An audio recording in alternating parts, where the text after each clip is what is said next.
สียงแค้นดังมาแต่ไกลบาดลึกดวงใจผู้สาวไทยบ้านที่ท่าคอ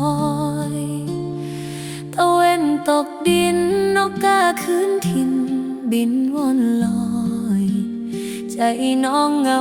ง้อยมืดมนปานใดอ้ายบ่อยคืนจำได้บ่ลายแค่นี้ที่อ้ายเคยเป่าใต้ต้นสะเดาสองเฮานั่งเว้าสัญญาฮักมันบอกสิบ่ป้าสิบ่ทิมให้ไกลห่างกันแล้วเป็นยังสั่นคือมิตรสิลีแห่น้อคนไทยน้ำตาหล่นรถบนลายแขนไหลอาบสองแก้มตามความช้ำยามค่ำคืนเสียงแค้นโหยหวนปานใจสิขาดยืนสะอื้นคนเคยฮักกลายเป็นคนอื่นลืมสาวบ้านนาที่ท่าคอย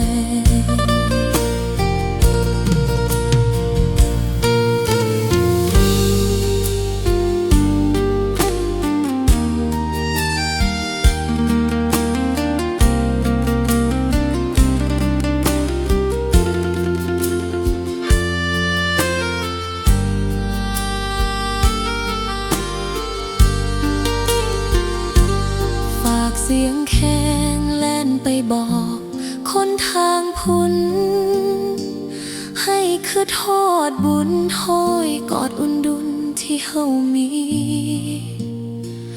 คันอายได้ยินให้เฝ้ามือเฮือนซะเด้อคนดีอย่าปล่อยน้องมือนี้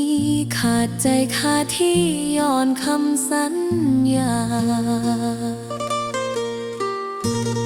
น้ำตาหล่นรถบนลายแขนไหลอาบสองแก้มตามความช้ำยามค่ำคืนเสียงคอนโหยหวนปานใจสิขาดยืนสะอื้นคนเคยฮักกลายเป็นคนอื่นลืมสาวบ้านนาที่ท่าคอยให้เสียงแค้นเอิ้นขวัญอาย